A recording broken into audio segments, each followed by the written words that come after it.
Man, I will tell you, you know you are getting up there in age a little bit when in your spare time you start checking out the prices and the features of various uh, RVs on Camping World. Check it out, man. $7,911. You can get this bad boy right there. Check that out on clearance, son. Look at this. Maple everything. Look at that. Look at that. I could be right there. And maybe my wife would be right there, if she'd get into this. I don't even know if she will be even down with this. But I would be right there, driving the thing, driving across the country. Man, come on. You can't beat that with a stick. Look at this. Look at this over here. Look at that. Look at that range right there. Look at this. Look at this microwave, yo. Oh, come on, man. You think I'm not going to get this? Come on. I'm starting to think hard about this, you guys. I want to visit every single one of the national parks at least 2 times. So this would be the way to travel it. Also, I just got myself a brand new motorcycle. I got myself a Goldwing, so I figure I can probably just like carry that in the trailer behind this bad boy. Man, come on, I will be hard to handle if I had all that. $7,911. My motorcycle costs more than that. I wonder, it probably has roaches or something. I don't know. I don't get it. Why are we here? Oh yeah, marketing. Hey, hi. How you doing? How you doing? My name is Joseph C. Miller. I am the professor of your class in Principles of Marketing, and I am very happy to be with you. And I am very sorry to have had what happened last week with the audio problems that we had making the video last week with regard to the consumer behavior lecture. Sorry about that. I'm very sorry. Let me think. Yeah, I'm hoping that you can actually hear me right now, because if you can't, we're going to be up a creek again. But I'm hoping that this is working. So let's begin. What we're talking about this week, and by the way, we have I should have mentioned, we have a quiz coming up this weekend. The quiz, what it's going to cover is the area of, what was before consumer behavior? Oh, it has to do with international and global marketing, the chapter on consumer behavior, and this chapter right here, which has to do with B2B marketing and business marketing. So we want to make sure that you study those 3 chapters. The quiz will drop on Friday, October 5. I believe that is Friday. Friday, October 5, around 5 o'clock p.m. and be up until Sunday night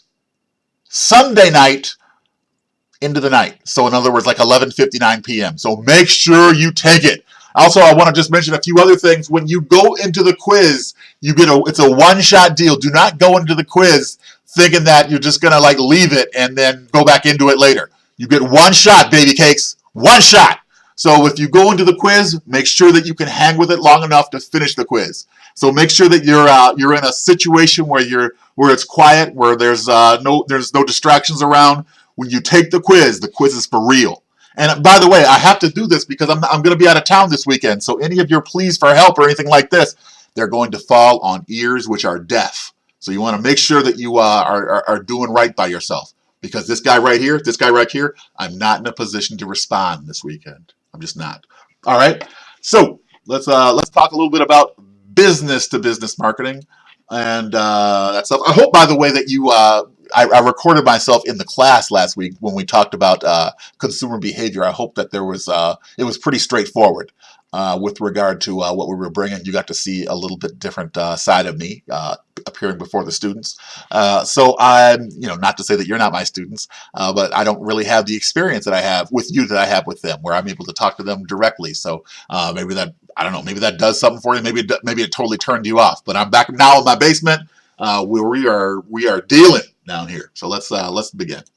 All right, so what is business marketing? Basically what that is the marketing of goods and services to individuals and organizations for purposes other than personal consumption. So we're basically talking about any amount of marketing or sales that happen to any kind of organization where the purpose of the sale of a good or service is not so that person you're selling it to can kind of consume that for themselves. All right? Now, that may sound like, like some ancillary type things. I mean, when we study business marketing, you may think that we're talking about like a secondary type of marketing after real consumer marketing. That is marketing to individual consumers like you or me. And I would say, well, no, that is not true. Because really, when we're talking about business marketing, we're talking about an entity of business that absolutely dwarfs the consumer market. It's something like 4 or 5 times bigger, the business market is, than the individual consumer market. And you're just like, how can that be? Well, we're talking about like very, very, very large customers right here. I mean, when I go to the market and I buy, I don't know, Pine Sol or something like that, what am I doing? I'm going to Target and I'm buying 1 bottle of Pine Sol. The biggest consumer of Pine Sol, it turns out, in the world is actually, I do believe, McDonald's. And when they buy Pine Sol, they buy it by the truckload, man. And they have very, very specific, kind of solutions for their different types of Pine Sol. So they have very specific types of, types of workups for the kind of Pine Sol specificity that they want. And that's why they're such a huge customer for them, and they will pay them attention. So we're talking about like a very large amount of leverage with regard to like business marketing. When businesses sell things to other businesses or business entities or organizations or individuals that act like business or something like that, like they're in something like multi-level marketing or something like that. We're talking about like a huge amount of the overall economy goes to business marketing. All right, so when you have a business product, how do you know it's a business product? This is something that we want to discuss right here. The key here is the intended use of the product. The intended use.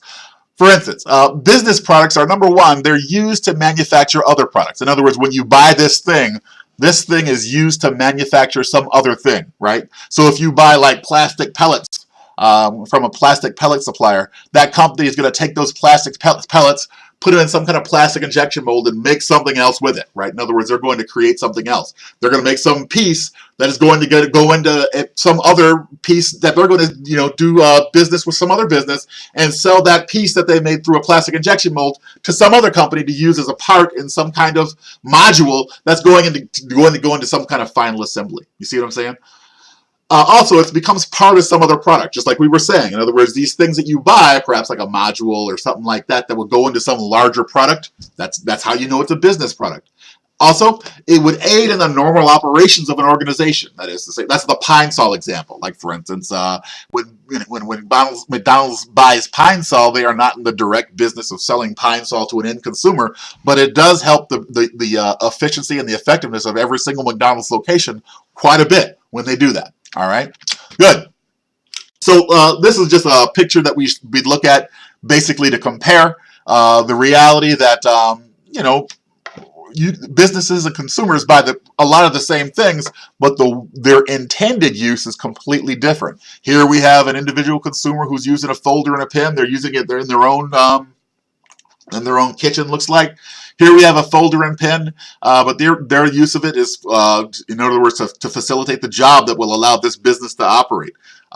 These folks both have ovens. The oven here is for personal use. The oven here is for the employees to use. The cupboards here, the cupboards are for the personal use of the individual consumer, so that they can keep their stuff in.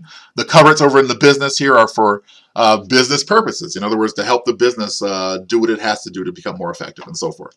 That's a pretty straightforward picture. All right, so to measure online success, and when I bring this to you, I have to basically kind of preface this with the notion that online business-to-business sales has kind of become a huge deal.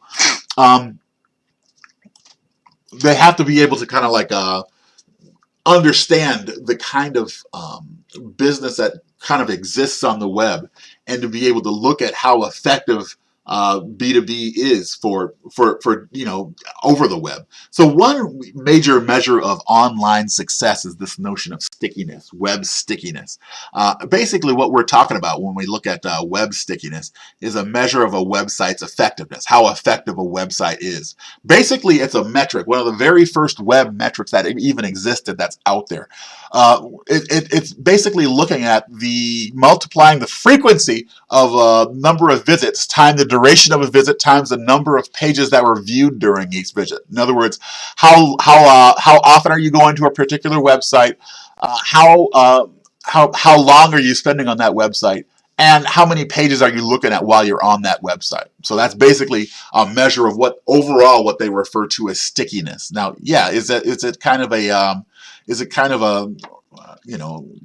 kind of a flawed measurement? Yeah, absolutely it is, because sometimes, it depends on if you measure things in seconds or minutes. I guess you'd have to do it in minutes versus the frequency. You could have vastly different numbers, and it will be predicated on one particular type of measurement over these things, right? So, yeah, I mean, that's a very flawed measurement. Someone could open up a website and leave it open, and you have a flawed measurement of stickiness and so forth.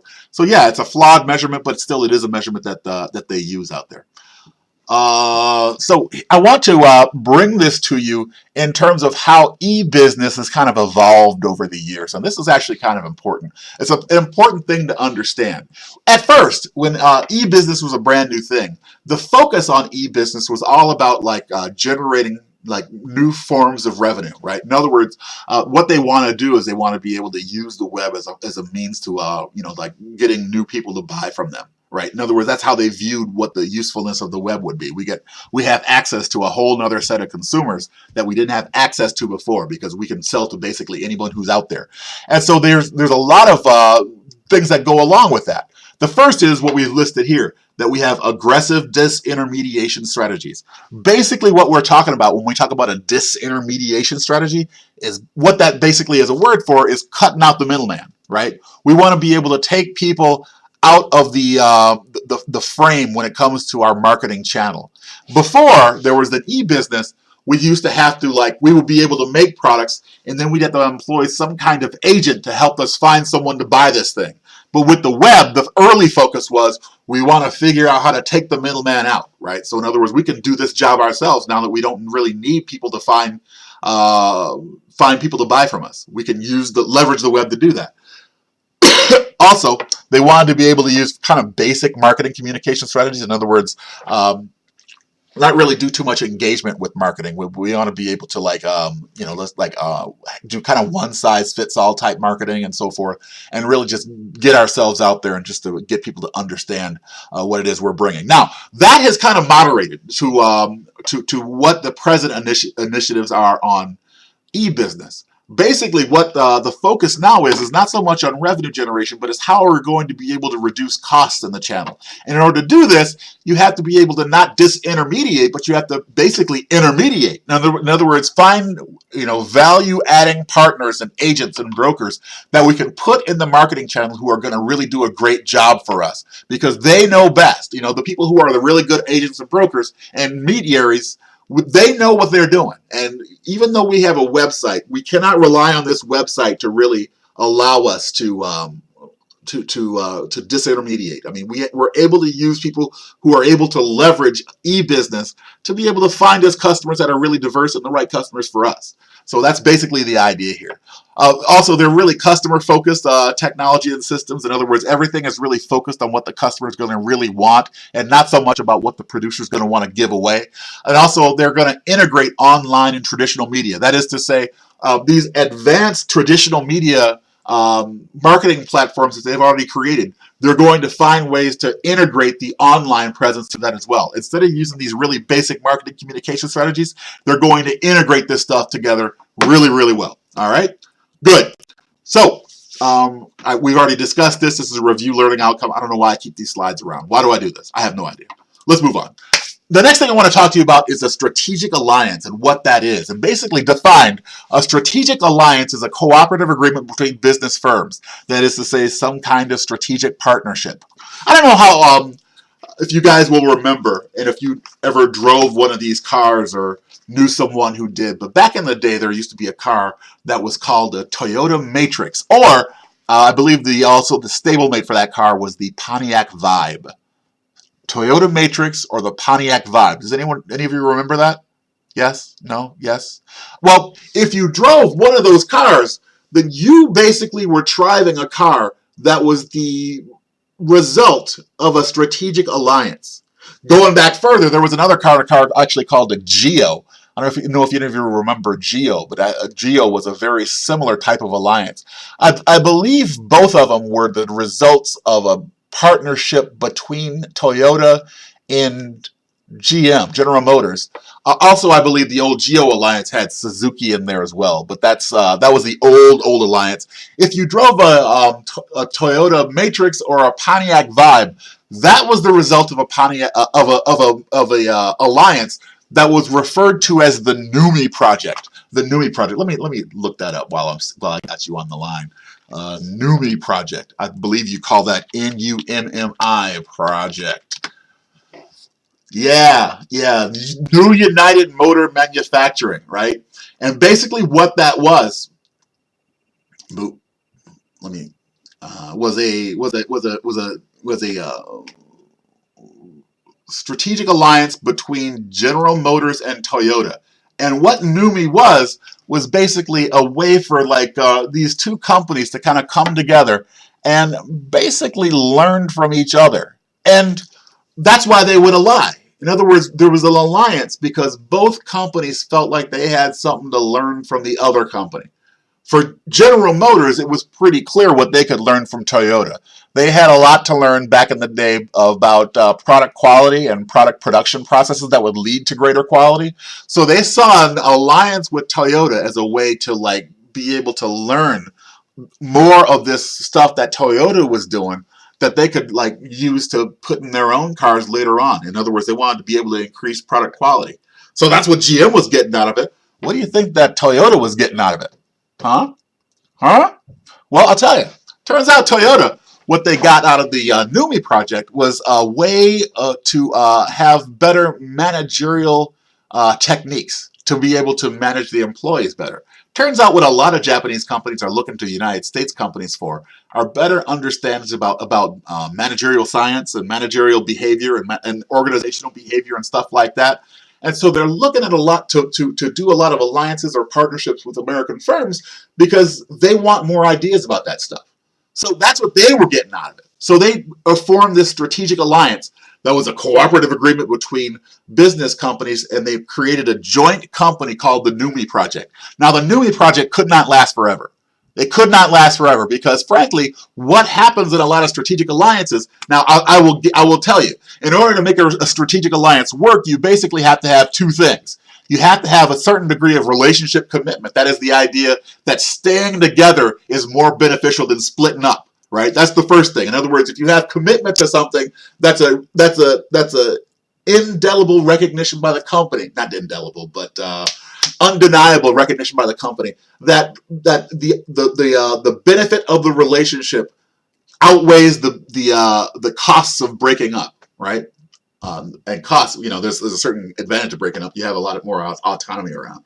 Also, basically, in order to even form one of these strategic alliances, you have to have trust. In other words, that the one side of the relationship thinks that the other side is acting in the first side's best interest. In other words, if I trust someone, I trust that they're acting in the best interest of me too when they make actions. So it turns out, now I'll go back to my story. How come NUMMI couldn't last forever? Well, it turns out because, even though they had trust and relationship commitment, they were still competitors in the end of the day. So what both sides were trying to do was get over there, and they had a lot of learning to do from the other side. So they would get there and learn as fast as they could. And when it was over, they would break the relationship. That's basically the idea. Excuse me. I have to sneeze. Excuse me. Shoo! Excuse me. All right. So basically the idea is you get over there, you learn as fast as you can, and you break the relationship, right? Why would you do that? Well, the reality is that, remember, even though they're acting in each other's best interest, and even though they have a lot of trust, they have to go back to being competitors at some point, right? So in other words, we're going to get over there, learn as fast as we can, as much as we can, and then when we think we have it, we're going to break it, all right? Because, again, number one, if you haven't learned what we have learned, the degree to which we have learned, that's your own fault. And number two, we got to get back at some point to being competitors. So that's the idea. All right, so some very specific type of relationships, these strategic alliances in other cultures, these take on different formations depending on where you are. Now, we're going to stay with Toyota here because the next thing we're going to talk about is this thing called the keiretsu. You probably have a slide with just this on it right here. So let me just tell you what a keiretsu is. Basically, a keiretsu is a network of interlocking corporate affiliates. And it looks kind of like this. Now, actually, this is kind of a, I had even forgotten what the structure of a keiretsu looked like. I typically thought of it as just this, but it's really pretty deep. Basically, if you look here, you have a group structure to keiretsu that basically has a whole lot of different kind of industries. And those industries, they typically talk to each other. So you have folks in the automotive industry talking to people from the trading and commerce industry who talk to the construction and heavy industry. Those folks in the construction and heavy industry, they typically talk to transportation and warehousing. Those folks will typically talk to electrical and machinery, who talks to foods, who talks to iron and steel. There's all these functions that happen in society that across industries, and they typically talk to each other. And also, they all have these really tight relationships with people who control capital. That is to say, insurance companies, real estate companies, and central banks, right? In other words, these are the folks that control capital for firms that kind of like, get leverage and deal with situations and handle risk and get land, all sorts of resources and capital. These are the central folks, and they all have these tight relationships with each other. That's how when someone in construction and heavy industry has a need for automotive, they say, we're going to make an investment with the central bank. Oops, let me go back to it. We're going to make an investment with we're going to get a loan and perhaps some real estate to build some new factory space. And they are in lockstep with what the things they're going to need from automotive to be able to help construction and heavy industry. They're in lockstep with what their plans are over here, and they will know that they have to make some adjustments as well. So basically in a keiretsu, you have these very tight relationships between companies. And because of those really tight relationships, they're able to like borrow and access, like resources and capital and risk handling and real estate from a very centralized location. That's basically the idea of a keiretsu at the very large level. Now, what I thought it was something looking more like this. Basically, if you were to take a Toyota company and you were to go to their headquarters over there in Aichi Prefecture in Japan, right? So basically what you would have is you had this very large building. What does it look like? I actually have it on the slides here somewhere. It looks like this. You have a building that looks like this, and this is the Toyota World Headquarters right here in Aichi Prefecture. We can't zoom out on this slide, but if you were to look around the neighborhood, all around this building, you would have a whole bunch of smaller supplier firms. In other words, people who are doing smaller jobs for Toyota, and they would supply Toyota with this different set of stuff. So you would have this manufacturer, and they would have this really close relationship with the first tier suppliers. And around those first tier suppliers, you have a whole bunch of second tier suppliers. So in other words, you have a manufacturer like Toyota, not too far from Tokyo, and they would have a first tier supplier. Perhaps these are the people who would supply them with dashboard modules. In other words, the dashboard that you can slide right into a Toyota Camry, right? And then around those first tier suppliers, you have a whole bunch of second tier suppliers. So that dashboard manufacturer up here, he's working with someone who just handles perhaps like radio or audio implementations that go into the dashboard that go into the Toyota cars. Right? So basically, this is how it works. Now, the reason why this works is because there is this keiretsu works is because within a keiretsu, you have basically what? You have a proximity to these companies that are a lot closer together. Remember, I told you, when I say close together, I mean like close on a map close. Like the proximity is close. They're within walking distance to each other. It's very important for them to be within walking distance because, frankly, they're going to rely on each other for inventory control. Second, there's partners that are going to be a lot closer together. That is to say, there are relationships between people who buy and sell from each other within these companies. They're going to be really close. So in other words, these people who work in this manufacturer company, who are relying on people in this first tier supplier, and they in turn who rely on these second tier suppliers, these people like all hang out. They like all hang out. They're all going to lunch with each other. They're all like they're having dinner with each other. Their kids, they tend to have kids that kind of play together. They're all like really, really close, like family close. But why is that important? It's important because when these folks here in the top level manufacturer need a part or need a delivery of some module or some part, they know that they're going to be able to call these first tier suppliers, and these first tier suppliers, to be able to fulfill that order, are going to be able to call that second tier supplier, and it's going to be done within like a very short time frame. A really short time frame. These folks are saying, perhaps this manufacturer says, hey, we need to have we need to have 50 dashboards at 3 o'clock. These first tier suppliers, they're making a call down to the second tier suppliers. They say, hey, listen, we need those audio components by noon so that we can make this stuff for the big manufacturer by 3 o'clock. And they're like, yeah, we'll have it to you. And so they supply these folks just in time, and they supply to the manufacturer just in time. That's why we call it just-in-time inventory system. All right. So also known as Kanban, but you've ever heard of just-in-time inventory system? That's where it comes from. All right, good. The personnel is a lot tighter. The lead times are a lot shorter. That is to say, the amount of time that we're going to require to have people, deliver us goods is a lot shorter. That is to say, I need something at 3 o'clock and you can expect it then.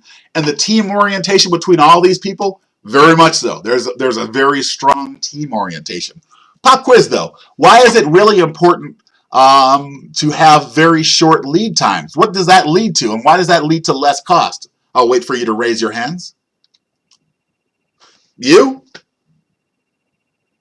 That's very good. You were very smart. That's a really great answer. And if you didn't hear what he said, basically the reason is if you have a lot shorter lead times, it allows you to save money because your inventory costs are going to be a lot lower.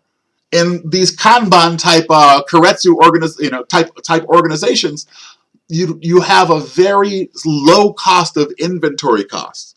Back when I was in college, I used to make a company that made headlights, and we would send the headlights after we were done making them down to factories in Mexico.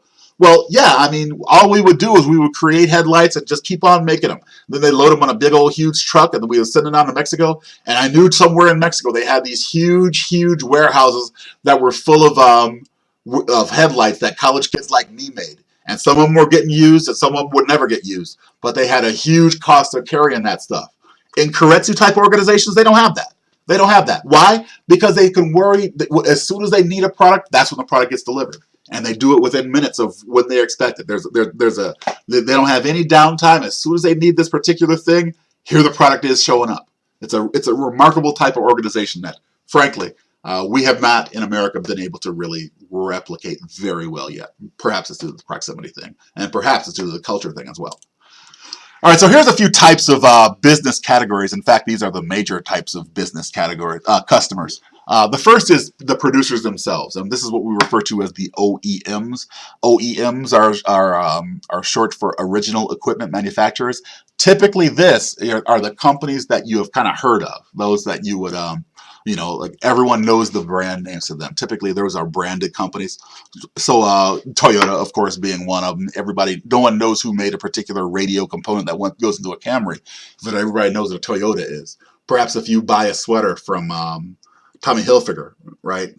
Everyone knows that Tommy Hilfiger is, but they don't know that there's a whole bunch of textile suppliers that supply Tommy Hilfiger with the ability to make sweaters and stuff, right? Perhaps you've heard of Apple. A lot of people haven't heard of a whole lot of those components that go into Apple computers, none of which Apple directly makes, but they rely on with suppliers to be able to make that. So OEMs are the people that you have probably heard of if you're any kind of decent buyer in a particular business, right? Resellers are the second type of business customer. These are basically the whole list of people who would buy that would be purchased from, right? Basically, we're talking about retailers and we're talking about wholesalers. Wholesalers are, of course, are companies that typically businesses are designed to buy from. So typically they will buy from a wholesaler, and retailers are typically folks that consumers buy from, individual consumers like you and I, right? The next level is government. So basically what we're talking about here is, governments at every level. Are governments actually business computers? You bet you. They have very similar concerns, but they buy things completely differently. In other words, if you're dealing with a governmental organization or perhaps an institutional organization, they're going to buy things by taking bids a lot. They're gonna look for various criteria when they make purchases that are regulated, done through regulation. Remember that government, they could include things like the federal level, the municipal level, and the local level as well. I do believe that still to this day, the single biggest consumer of anything is the United States government. In other words, they buy more than any other entity that's out there. Because when the United States government buys, think about what they're buying for. They're buying for the armed forces. They're buying for, all the national parks. They're buying for, all sorts of entities like the FBI, the ATF, all sorts of entities that they would buy for. So they are by far the largest consumer that's out there, right? Lastly, institutions. Institutions that include things like schools, hospitals, colleges, churches, unions, fraternal groups, basically anything, any kind of organization that exists where it's tough to find a capitalist case for a profit-seeking firm, but there's still a reason to have this organization around. A lot of times, traditionally, hospitals have not been seen as a profit-seeking type of organization. It seems like they kind of have turned into that now, in a way. But basically, anything where we can, show that we are kind of a non-profit for the public good type of organization would include also charities, things like that, civics clubs and foundations, that sort of thing. All right, good. I've already told you what an OEM was, and here's a funky little chart that kind of shows you exactly how this looks. One thing I want to talk to you about is the NAICS, that is the North American Industry Classification System. Basically what the NAICS is a way of looking at classifications of things. Basically how it works is, let me just...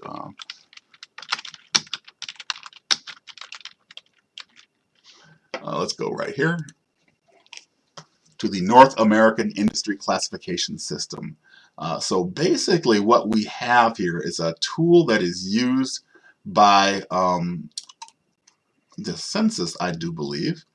So we have the ability to look at various codes. I know that the codes 31 to 33 represents industry, so let's represents manufacturing. So let's go to look at 32. So under 32, you can see here that we have, starting at 32, we're looking at wood product manufacturing. 32.5 is chemical manufacturing. So let's see. 321 is wood product manufacturing, that's boring. 322 is paper manufacturing, also boring. 323, printing and related support activities, getting there. 325, what's 324?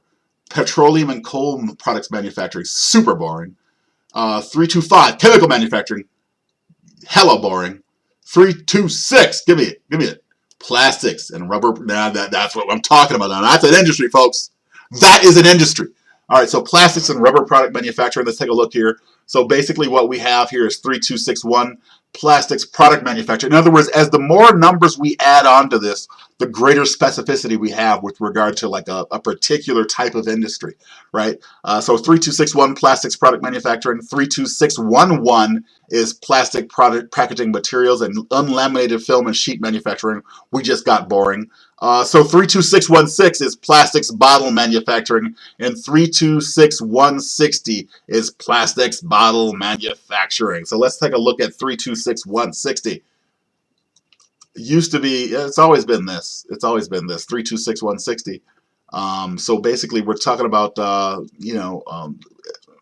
establishments primarily engaged in manufacturing plastics containers, except bottles, and plastic bottle caps are classified in U.S. Industries 326199. Now, what if I took this guy right here, 326160, and we started looking around? Let's see.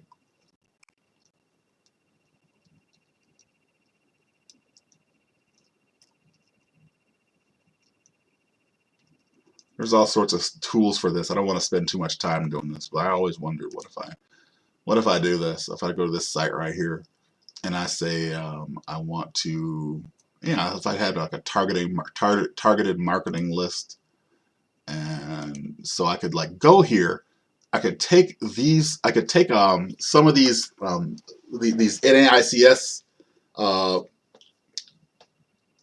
stuff, and I could go in here and I can make myself a marketing list based on a particular type of code. So in other words, say if I had a product that would revolutionize the plastics bottling industry, and I found that particular NAICS code, Well, then I would be able to use something like this to give myself a marketing record to have actually look at companies that actually are in that particular business. So when you use a classification system like this, you basically have the ability to go in there and figure out who the companies are that basically are in that particular industry of sub-industry of a sub-industry of a sub-industry of an industry, right? So that's basically what we're talking about. So it's a valuable tool for marketers in analyzing, segmenting, and targeting markets.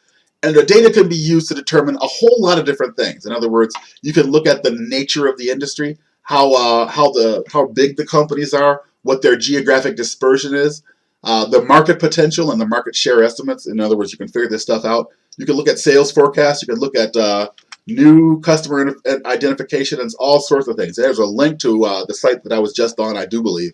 So yeah, you can kind of play with it. You can actually look at various industries and figure out the real strong points of getting that marketing list to be able to figure out how to actually get engaged on a B2B level with a lot of firms by just leveraging the NAICS system. So there you go. I'm going to have you do this class activity on the chat boards. So basically, what I want you to do is I want you to talk about this list of things that exist out there with regarding gifts and which of these are inappropriate. And I just want you to have a discussion on that. Pretty straightforward. Here's a few things that are the kind of like differentiate the business market in general from the consumer market. And I want to make sure that we kind of talk about this a little bit. Typically, in the business market, the demand, the way that we derive demand is organizational, right? The demand that we get from the consumer market is more individual. What do we mean by that? Well, basically, what we're talking about is that business markets are generated by groups. In other words, there's very large groups of people that signify the demand of a particular good or service. Consumer markets are predicated by the individual and what the individual has a choice on buying. So in other words, people act as more individual when they make purchase decisions. The volume of things that get sold are larger in the business market. Remember, I told you, I buy Pine Sol, I buy one bottle at a time. McDonald's buys Pine Sol, they buy things by the truckload. Customers, the number of customers that exist out there. There are going to be fewer customers in the business market, and there's going to be a lot of customers in the consumer market. There's going to be a lot of them, too many to deal with, really. So you have to kind of herd them in with marketing. Typically in business markets, how do we handle that? Typically we handle it by salespeople, right? Why? Because there's fewer of them, but they're going to buy more. So we may as well, have some real personal contact with these folks in order to get them to buy things. So basically, we want to actually employ salespeople. All right, that's the idea. Distribution here is going to be a lot more direct. Consumer markets more indirect. We'll talk about that a little bit later. The buying influence. Well, actually, let's talk about this. Negotiations with the business market are going to be a lot more complex. And why? Because businesses have very specialized needs. They're going to have real specialized things they're going to want. They're going to want things that work with their legacy systems. They're not going to want to mess with their profit. For a consumer, an individual consumer, as tough a negotiator as you think you are, and I think I'm a pretty tough one, it's always going to be simpler. It's always going to be simpler because, frankly, there's no considerations about legacy systems. I mean, either you want this thing or you don't want it at the end of the day. So you're not going to be as tough a negotiator. Also, you won't, as an individual person who's buying things in a smaller lot size, you won't have the leverage. You won't have the negotiating position to be able to do this much anyway. All right. Reciprocity. In terms of reciprocity, we have in the business market, we have a lot of reciprocity. And what do we mean by reciprocity? Basically, it's that if someone sees a business treat another person badly, all the people who are in the channel, they have the ability to inflict a certain amount of revenge on them. Basically, that's what we mean by reciprocity. In other words, when you treat people well, good things happen to you. In consumer markets, there's going to be less of that because in other words, people have relationships, but there's not as much ability for the. Actually, you know what? To tell you the truth, what reciprocity really is. Scratch what I was saying before. Reciprocity basically is the idea that if you buy something from me, I'll buy something from you, right? And it won't exist much in the consumer market because, frankly, there's not as much. The buying is only one way. I buy from a company, but that company can't buy from me. All right. So that's what reciprocity is. More leasing going on in the business market than the consumer market, and the amount of selling, the degree of promotion that happens For businesses, they largely rely on personal selling. For individual consumers, they largely rely on advertising. Again, study this one because this is the kind of thing that's going to come back to you, say, on this weekend's quiz. So give that one a look. I'll talk to you a little bit later about the notion of demand. So I'm going to cut the lecture off right now. I think this is a lot to look at. You have a lot to read here. So I'm going to stop with this, and I'll have a joinder video that I will show very soon. Probably I'll record it tomorrow. All right. In the meantime, stay frosty, guys. Look for the quiz and the homework. The quiz again drops 5 o'clock on Friday. The homework will drop tomorrow. That tomorrow being Tuesday. All right. Tuesday the 2nd, October 2. Okay, guys, I'll talk to you a little bit later. Have a great day. Talk to you soon. Stay frosty.